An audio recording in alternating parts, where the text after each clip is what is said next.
50 से 100 ऐसे कलाकार हैं बड़े और छोटे जिसको पहली बार मुंबई में हम बुलाकर मंच दिया करते थे और जी। कलाकारों का सेवा करते-करते कलाकारों का काका भोजपुरिया काका कहला गया। कलाकारों ने मुझे एक नाम दिया काका काका और भोजपुरिया काका के नाम से आज प्रसिद्ध हूँ और वाक़ई में पवन भाई बहुत प्यारा इंसान है और सच्चा इंसान है, बस दिल का कच्चा है। और उस टाइम तो खेसारी भाई के पास भी लोग नहीं थे, किसी भी कलाकार के मैनेजरों को कॉल नहीं किया और ना जीवन भर करूँगा। क्योंकि मेरे सबसे डायरेक्ट रिश्ता है, तो मैं जिसको भी कॉल करता हूँ, डायरेक्ट करता हूँ। नमस्कार, आप देख रहे हैं सब स्टॉक्स और मैं हूं आपके साथ डॉली पांडे और मेरे साथ ऑनलाइन जुड़ चुके हैं भोजपुरी इंडस्ट्री के निर्माता अरुण सिंह उर्फ भोजपुरिया काका। अरुण जी बहुत-बहुत स्वागत है आपका हमारे चैनल में। नमस्कार, प्रणाम, हम अरुण सिंह भोजपुरिया काका आप सबके आपके चैनल देखे वाला तमाम दर्शक के आज गणेश चतुर्थी के गणपति बप्पा मोरया, आप सबके बहुत-बहुत बधाई, बहुत-बहुत शुभकामना। हर हर महादेव, जय हो गणेश भगवान। अरुण जी, सबसे पहला सवाल मेरा आपसे ये रहेगा कि लोग आपको भोजपुरिया काका क्यों कहते हैं? इसके पीछे की स्टोरी ज़रा बता दीजिए। मैडम, मैं सन 1999 को मुंबई आया था। जी। मुंबई जब मैं आया था तो यहाँ 900 रुपये की नौकरी से शुरुआत किया था हुँ। और मेरा पहला नौकरी आर्मी था। मैं आर्मी की नौकरी दुर्भाग्यवश छोड़ दिया, नहीं किया। उसके बाद जब मुंबई आया मैं 99 में, तभी मैं 900 रुपये की नौकरी से शुरुआत किया था। मैं एक वायरमैन था, एक इलेक्ट्रीशियन की नौकरी करता था।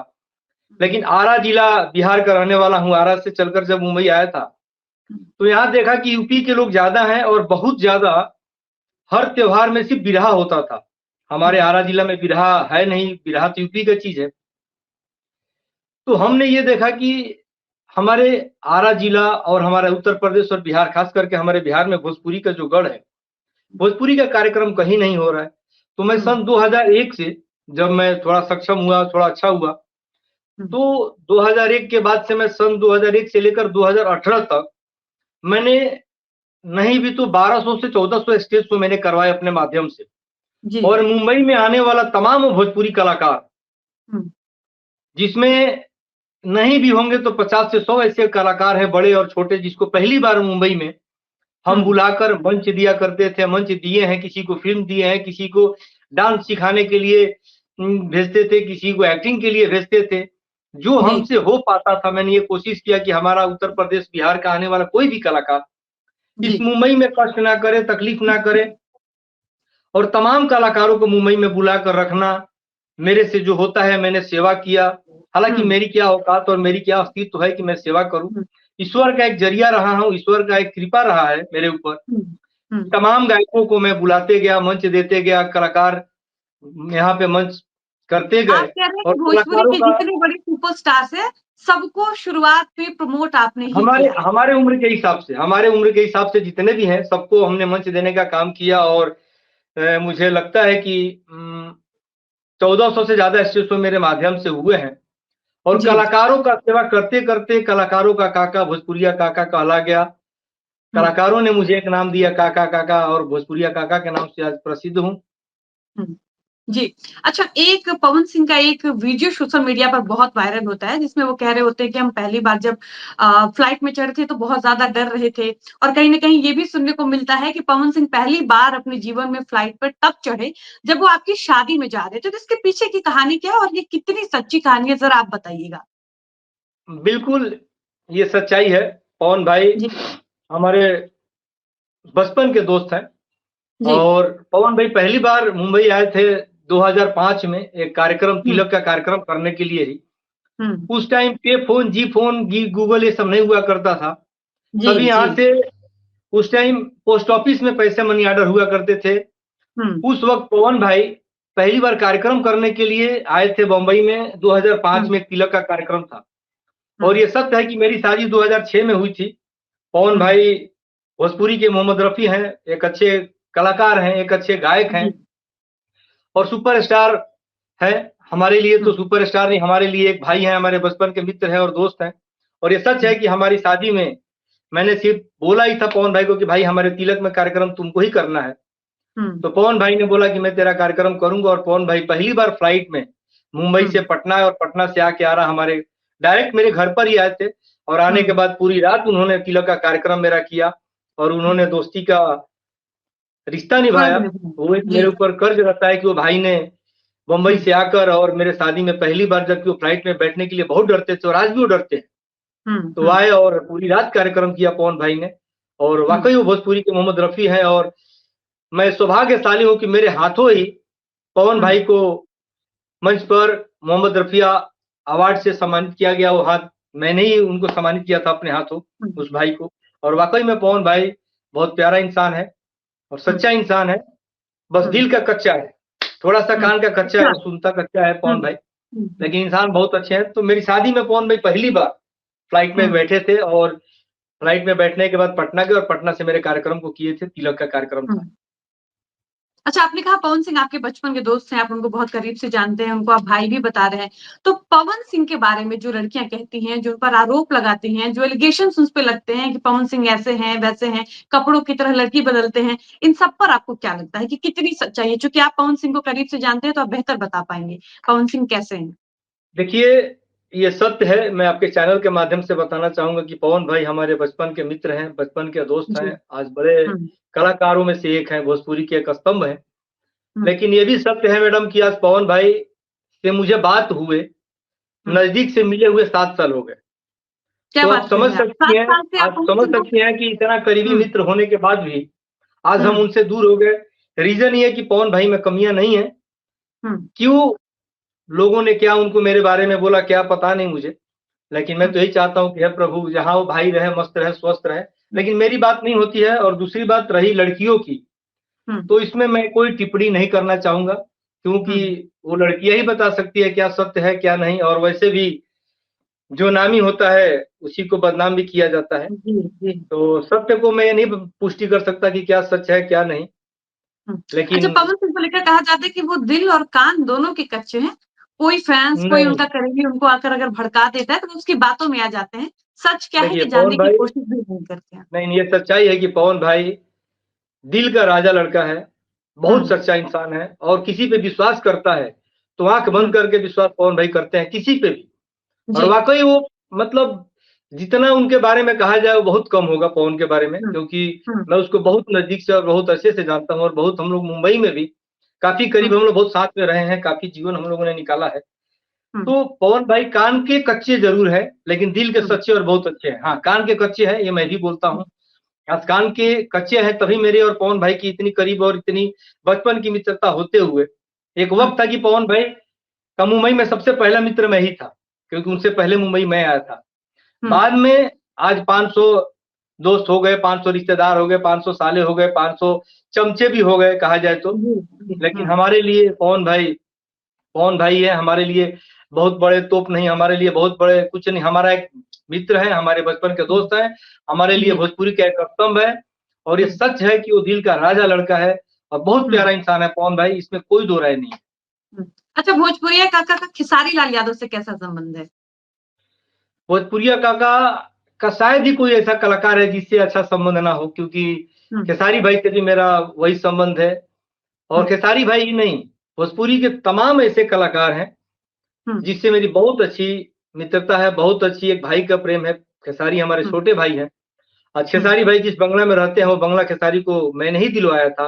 वो खेसारी भाई ने बंगला लेने से मना कर रहे थे, मैं जबरदस्ती बोला कि खेसारी भाई आपको एक घर लेना है, उस भाई ने लिया। और उस टाइम को खेसारी भाई के पास भी लोग नहीं थे। आज खेसारी भाई के पास भी तमाम भैया भैया करने वाले लोग हैं, चमचे हो गए, 500 लोग हो गए पहचान वाले।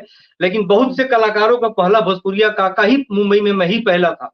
इस चीज का मुझे, मेरे पीछे गणपति गणेश भगवान है, मुझे घमंड नहीं है लेकिन गर्व जरूर है कि मैं हर भाइयों के लिए खड़ा रहा हूँ। भले आज उसमें से बहुत सारे भाई मेरे साथ जब हैं। भी जिक्र करते हैं कि जब वो मुंबई गए तब उनकी किसी ने मदद की, तो वो विकास सिंह वीरप्पन का नाम अक्सर लेते हैं कि जब हम ये मुंबई सच है आए कि विकास सिंह वीरप्पन तभी मनोज तिवारी जी के बंगले पे रहते थे, तभी वो मनोज तिवारी जी के पास काम करते थे। उस टाइम पवन भाई जब आए थे, ये सॉरी खेसारी भाई जब आए थे, तो ये सच है कि मनोज तिवारी जी के बंगले पर ही और विकास वीरप्पन भाई ने ही उनको रखा था। वहीं पे मेरी परिचय हुई, मैं पहली बार गया तो वहीं पे वीरप्पन ही मुझे पहचान करवाया कि ये खेसारी है। और उसके बाद अगर कहा जाए तो वीरप्पन का वहां पे एक तरह से रुक गए। और उसके बाद मेरा खेसारी भाई के साथ जो जुड़ा हुआ, मेरे से जितना हुआ मैंने खेसारी भाई के लिए किया, मदद किया, हर मौके पे खड़ा रहा। और खेसारी भाई भी बहुत अच्छे इंसान, बहुत मेरे लिए तो बहुत अच्छे हैं। और मेरी बहन की शादी में खेसारी भाई एक बार खाली मैंने बोला और वो गए थे, जी। कार्यक्रम किए। अच्छा, आप पवन सिंह को भी बहुत करीब से जानते हैं, खेसारी लाल यादव को भी जानते हैं। जरा इन दोनों के बारे मैं में ये बताइए कि ये दोनों हमेशा बात-बात पे विवाद क्यों कर लेते हैं? सोशल देखिए, मीडिया पर लाइव कर लड़ाई झगड़े क्यों करते हैं?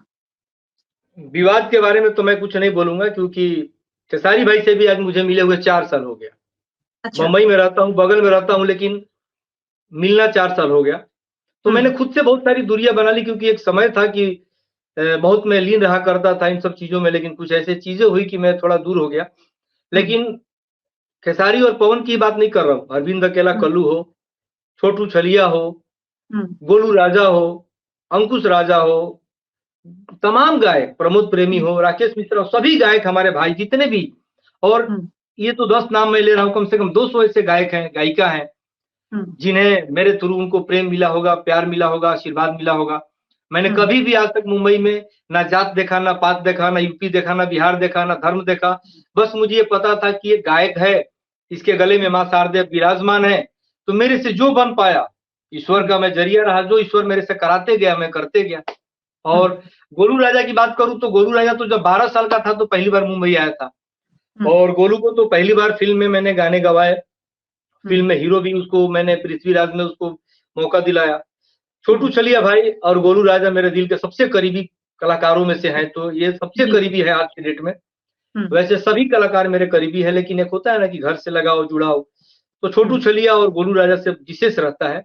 एक टाइम था कि पवन और खेसारी भाई से भी रहा करता था, लेकिन आज पवन भाई से मिले 7 साल हो गया, और खेसारी से रूबरू कभी मिले पवन 3 से सिंह का 4 साल हो कांटेक्ट लेते हैं, बातचीत करते हैं, और आप मुलाकात कर लीजिए, बातचीत कर लीजिए, दूरियां खत्म कर लीजिए। गया। मैं कभी भी चाहता हूँ किसी से दूरियां, मैंने आज तक जीवन में किया ही नहीं। मैं तो ऐसा इंसान हूँ कि मैं सबसे मिलकर रहता हूँ, लेकिन जब पवन भाई इलेक्शन में खड़े थे तो मैंने उन्हें 10 बार कॉल किया, लेकिन उनके चमचे लोग फोन काट दिया करते थे, उन्होंने फोन नहीं उठाया, जबकि वो क्षेत्र में हमारे काफी परिचित लोग थे। मैंने भी चाहा कि भाई विजयी बन के आए, लेकिन अच्छा, भाई क्या कुछ लगता है समझ नहीं पवन पाया सिंह की उससे। हार क्यों हुई?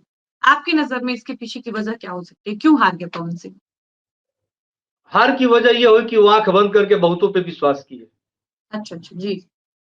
उनका उनके साथ विश्वास करना गलत घात नहीं हुआ। था, पवन भाई का विश्वास करना गलत नहीं था, लेकिन विश्वासघात करना गलत हुआ।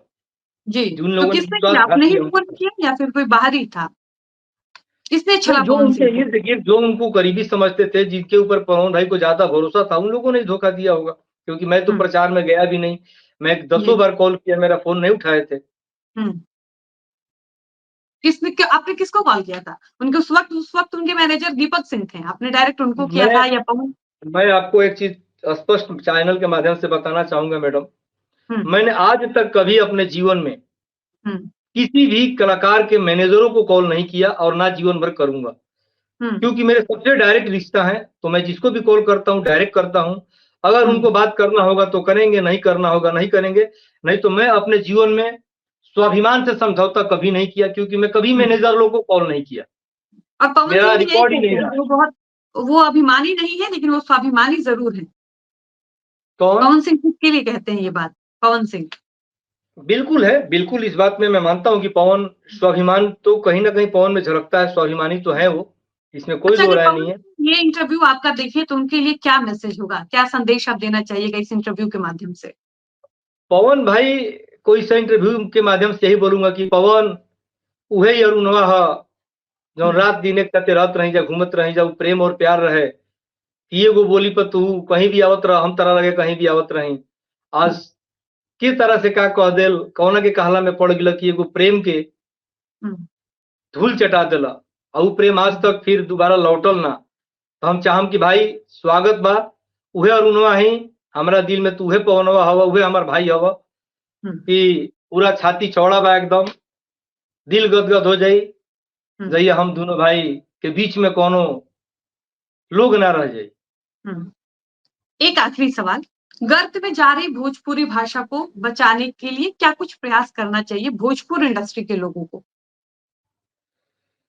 देखिए, भोजपुरी इंडस्ट्री के लोगों को बारे में अब क्या बोलूं, हम तो खुद इंडस्ट्री में बहुत सारे फिल्मों के हिस्सा रहे हैं, काम किए हैं, बहुत सारे फिल्मों में कैरेक्टर किए हैं, बहुत सारे फिल्मों में as a financer, as a producer भी जुड़े रहे हैं, को प्रोड्यूसर जुड़े रहे हैं। लेकिन आज दुर्भाग्य है कि एक समय था कि 2 करोड़ 3 करोड़ की फिल्में भी बनती थी और रिकवरी होती थी, और आज वो जी। फिल्में सिमट के 20 लाख 25 लाख पे आ गई और उसकी भी रिकवरी नहीं होती है। जी। तो ये दुर्भाग्य है। बस यही मैं बोलूंगा कि कलाकार की कदर किया जाए। यहाँ कलाकारों की कदर नहीं हो रही है। यहाँ जिसके परिचय है, जिसके पहचान है, उसे काम मिल रहा है और अच्छे-अच्छे कलाकारों को काम नहीं मिल रहा है, क्योंकि वो कलाकार अगर स्वाभिमानी होगा तो चमचागिरी नहीं कर सकता। चलिए, बहुत-बहुत शुक्रिया आपका हमसे जुड़ने के लिए। बहुत-बहुत धन्यवाद। बहुत-बहुत धन्यवाद। आपके चैनल से तमाम भोजपुरी बोले वाला के, भोजपुरी समझे वाला के, भोजपुरी देखे वाला के बस जी। गणपति बप्पा मोरया और गणपति बप्पा के आशीर्वाद से 2 शब्द हम चैनल के माध्यम से कहम चाहब कि आदमी के अभिमानी ना स्वाभिमानी होके के चाही, हित तहित होला दुश्मनों के ज्ञानी होके के चाही, मुँह गोर होके चाहे करिया मुँह पर पानी होके के चाही और मुछ मोट होके चाहे छोट मुछ खानदानी होके के चाही। हर हर महादेव, गणपति बप्पा मोरया।